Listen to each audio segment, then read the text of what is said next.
if you want to play with your own Pokemon, you gotta play on the OG hardware, N64, and then get a transfer pack and all the stuff to do it. But if you want to, if you don't mind playing with the rentals and you don't mind it, you should play with the. If you like this game. Whoa, that was fast. It's down already. Is there ever a game that people recommend you speedrun? There's that one popular game called Mario 64, which is an overrated speed game. It's just your basic platformer with a lot of complex moves and jumps, and that I despise speedrunning it because it's popular. That's the only reason I don't like speedrunning it. Because there's too many people that do it already. I don't want to be another Mario 64 speedrun drone. So that's why I don't do it. But if you want to like play a game, if you're asking about a Pokemon game to speedrun, I recommend, if you want to speedrun Pokemon in general, I recommend speedrunning a Manipulous category. And as crazy as that sounds, it's actually the best way to run Pokemon is Manipulous. Alright, see you later, Oliva. Have a nice day. The battle is sure to turn the water attacks of her water Pokemon into steam. There are, see, the problem with Pokemon is if you can learn the Manips.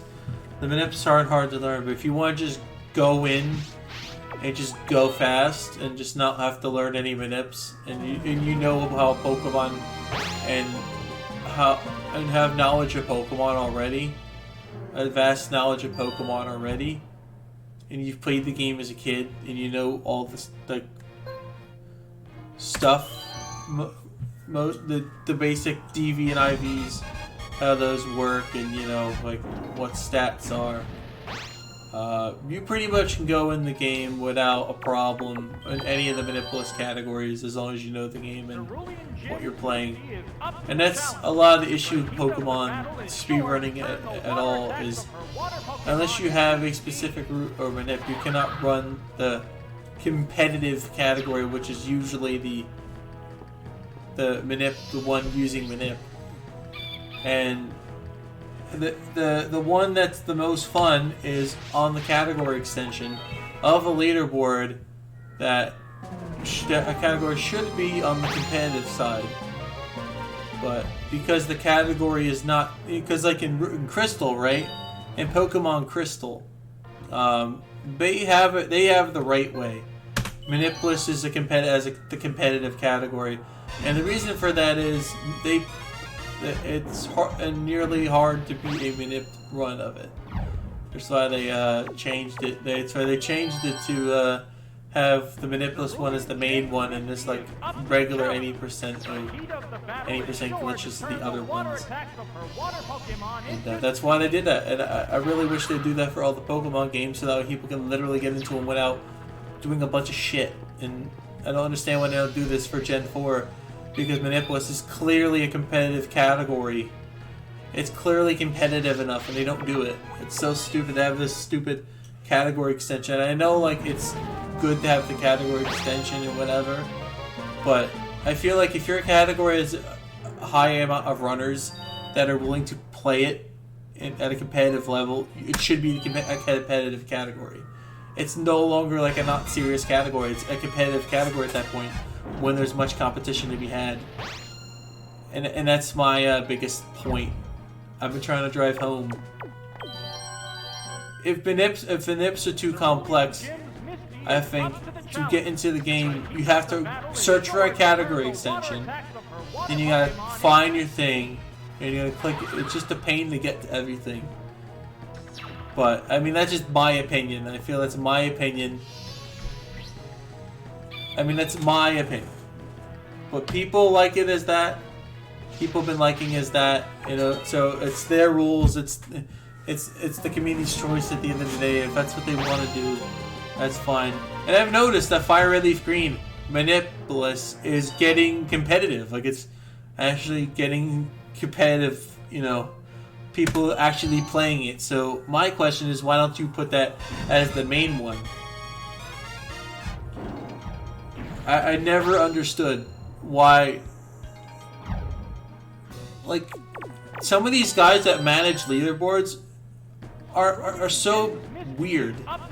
Like, when I manage my leaderboards, I make sure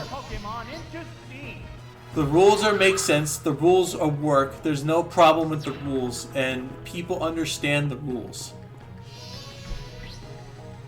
If you have to, if people are asking questions about the rules, that means your rules are bad. That means your rules are fucking terrible.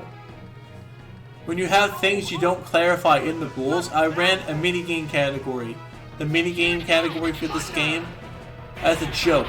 As a fucking joke, I ran it.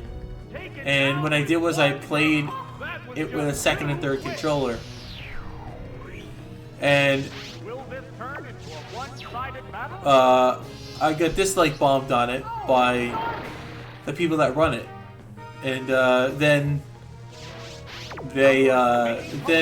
I put the thing in the Discord, and then they're like, well, I see you're using a second and third controller with the game.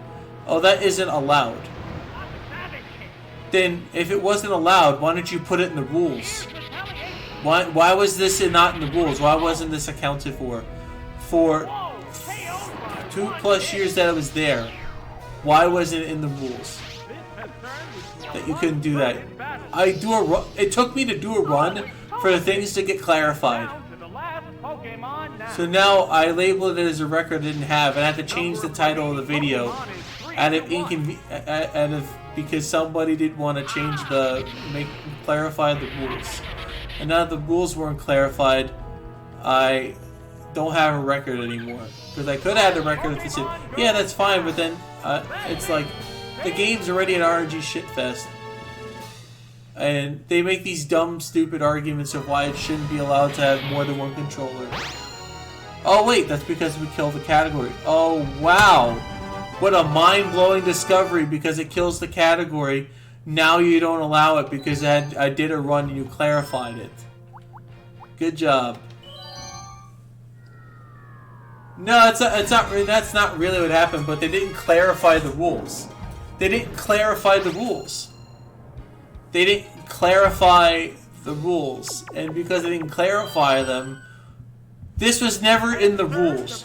Then they finally put it in the rules after I did a run of it. Because I asked. You know, because then then another person asked. I do a run, and of course the guy that runs the leaderboard does like Smash stuff. A lot of competitive Smash stuff. Mostly, he doesn't really run the games much anymore. He just sort of is on the sidelines, and he just runs sometimes. But this should have been clarified, and the dude was like on like holiday or vacation or something, whatever he was doing. And when you have a game like that, you know, when you have like people running it and stuff, and I feel like these things should be clarified in the rules. Like, this should have been an immediate rule in the thing. It should not take me to have to do a thing to clarify a rule. I mean, the rule should have been obvious, but it should have been clarified in the rules. This Pokemon is rejoining the battle. This should have been already clarified. When you make a board, you gotta make sure that things are clarified the first time, so none of this shit happens.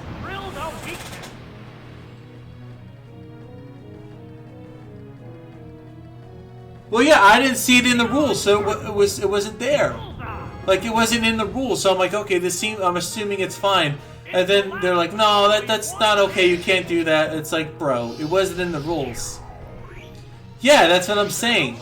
It literally was not even in the rules, so the only reason I did a run of it because it wasn't in the rules. And now that it was in the rules, now that I did what was in the rules, they're like, oh, well, this isn't okay. You can't do this. This is basically cheesing it. You can't cheese this. You gotta deal with all the RNG. It's like, no, fuck you. It was kind of stupid when that happened. It's kind of sad. It made me cry. Yeah, it is stupid. Like, this should have been clarified in the rules day. Oh my god, I got crit. Oh, Surge killed it. Surge killed the run. Like, anything that's... when you make a board, it is your job as a moderator to clarify rules.